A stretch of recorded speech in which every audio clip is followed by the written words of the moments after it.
हमारे पास इतला थी जो खास करके जो ऑयल टैंकर्स ऑयल चोरी करने वाले लोग हैं, तो हरियाणा और राजस्थान में कई मुकदमे हुए थे, तो इसके पीछे हम लोग लगे हुए थे because this was making a national news. तो हमारी इतला पर हमारी टीम ने 5 लोगों को पकड़ा है, टैंकर सहित और टैंकर के ड्राइवर सहित। जो लोग उनके नाम हैं मोहम्मद सामिद, किशन सिंह, मुकेश कुमार गुप्ता, अशोक कुमार जैन और सुनील तिवारी।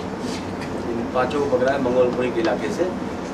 और इनसे जब पूछताछ हुई, पूछताछ में पता चला ये लोग already, Mohammed Samid is a mastermind, वो 5 मुकदमे में पहले भी शामिल था इसी तरह का ऑयल टैंकर से, बेसिक वो पाइपलाइन से, जिससे कि मथुरा रिफाइनरी और पानीपत रिफाइनरी को जो गुजरात से क्रूड ऑयल सप्लाई होता है, उसमें वाल्व लगाकर उसको ड्रिल करके वो टैंकर में ऑयल चोरी करता था। और 5 मुकदमे पहले शामिल था, 3 मुकदमे इसके और वर्कआउट हुए, जिसमें 2 मुकदमे राजस्थान में दर्ज है, 1 मुकदमा हरियाणा में दर्ज है। इनकी बेसिक मोडस ऑपरेंडी थी, ये आदमी करता था मोहम्मद सामिद, किराए पर ले लेता था ढाबा, खास करके उस जगह को आइडेंटिफाई करता था जहाँ से नेशनल हाईवे के पास से पाइपलाइन जा रहा हो और वहाँ ढाबा भी चल रहा हो, ढाबे पर किराए पर लेता था लाख रुपए महीने पर। और उसके बाद रात को वो जो 6 फीट नीचे पाइपलाइन होता है वो उसको वहाँ वाल्व लगाता, पाइप लगाता, ड्रिल करता, उसको ऊपर लाता, 1 फीट ऊपर, 1 फीट ज़मीन के ऊपर लाता, फिर रात ही को उसको अपने टैंकर में क्रूड ऑयल भरता। क्रूड ऑयल भर के डिस्पोज ऑफ करने वाले भी 2 लोग हैं, मुकेश कुमार गुप्ता और अशोक कुमार जैन, उसको डिस्पोज ऑफ करते थे। एक टैंकर तकरीबन 4 लाख रुपये में बेचता था। और टैंकर का ड्राइवर भी सुनील तिवारी, उसको भी हमने गिरफ्तार किया है। राजस्थान और हरियाणा पुलिस को हमने इतला कर दी है, उनकी टीम भी आई हुई है, तो उसको custody remand, police custody remand पर ले जाएंगे। स्टार्टिंग डेट कब छूटा है? ये हमारी इतला है जुलाई में छूटा था, लेकिन उसके बाद एक बार बंद भी हुआ है, जुलाई के बाद भी बंद हुआ है। तो ऑफ एंड ऑन ये जेल जाता रहता। पहला इसका इन्वॉल्वमेंट है मोहम्मद साबिर का 2010 का, जब और प्राइमरली इन लोगों का एरिया ऑफ ऑपरेशन रहता था जयपुर और हरियाणा का, झज्जर, रेवाड़ी, पानीपत और जयपुर का अलनाबाद सिरसा में, जयपुर में फागी और फिर जयपुर में चांदबाजी।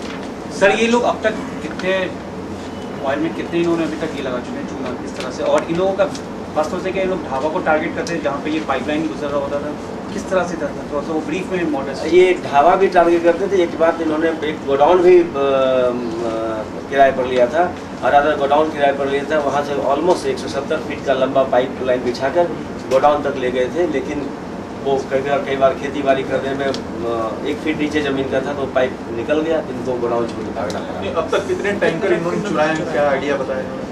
अब एक रफ एस्टिमेट ही कर सकते हैं, चूँकि जितने हम लोगों की बात हुई 8 मुकदमे हैं, 8 रफली 4 दिन 5 दिन में ये लोग 1 टैंकर भर लेते थे, मैंने भर के डिस्पोज ऑफ कर लेते हैं। कब से कर रहे हैं काम?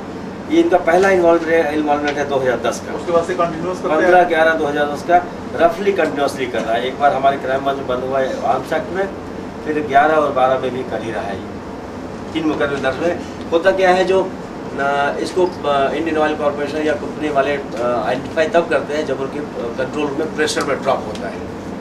और हम गेस कर सकते हैं, जो हमेशा 24 घंटे तो बहुत अटेंटिव आदमी रहता नहीं, कई बार ड्रॉप भी होता होगा, उनकी टीम उसको ट्रैक करने जाती होगी, पाइपलाइन को कई बार वो आइडेंटिफाई नहीं कर पाते होंगे, कई बार लोकेट नहीं कर पाते होंगे, तो मोस्ट प्रोबेबली हर वक्त मुकदमा दर्ज भी नहीं करवा पाते हैं वो लोग। तो ये माना जाए कि अगर 1 लाख रुपए गोदाम या ढाबे का किराया दे रहे हैं तो करोड़ों रुपए कमाते होंगे। निश्चित रूप से एक टैंकर 4 लाख में बेचता था।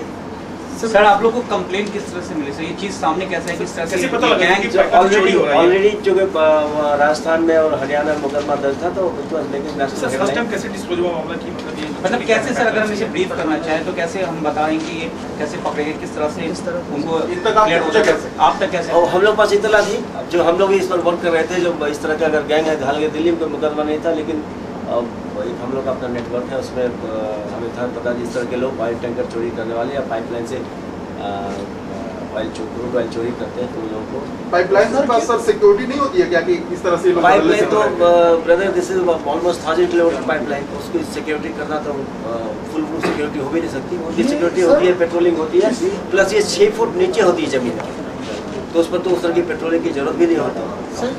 किसी ऑयल कंपनी के मतलब इस पर शिकायत पर आपने ये ऑयल कंपनी का शिकायत पर ऑलरेडी मुकदमा दर्ज है। हमारे पास जनरल प्रेस से और मीडिया से हम लोग खबर मिलती थी इस तरह की चोरी हो रही है, इस तरह का। सर ये पहली बार मामला कैसे सामने आया है? पहली बार तो ऑलरेडी 2010 में ही मुकदमा दर्ज हुआ है। कैसे सामने कैसा है, कैसे पता लगा कि ये लोग मतलब बैकग्राउंड से थे? उन्होंने इंडियन ऑयल कॉर्पोरेशन में जब उनको आइडेंटिफाई किया, उन्होंने प्रेशर ड्रॉप होता है उनके कंट्रोल रूम में, उससे उन्होंने ट्रैक करवाया। ट्रैक करने पर उनको पता चला जो फला जगह से चोरी हो रही है, तो चोरी तो उनको आइडेंटिफाई होगा, लेकिन ये लोग भाग गए थे वहाँ से। सर चुराने के बाद में कहाँ पे किस राज्य में डिस्पोज करते थे? डिस्पोज ऑफ करने वाले इनके दो आदमी हैं, मुकेश कुमार गुप्ता और अशोक कुमार जैन। उनको प्राइमरली क्रूड ऑयल होता था, तो उसको तो बाकी जगह इस्तेमाल नहीं होता था, लेकिन फर्नेस जो लोग फर्नेस वगैरह इस्तेमाल करते हैं उसमें फर्नेस ऑयल का इस्तेमाल होता सर इन 2 सालों में ऑयल कंपनी को कितना चूना लगा चुकी है? है। गेस कर सकते हैं, करोड़ों का चूना लगता है। करके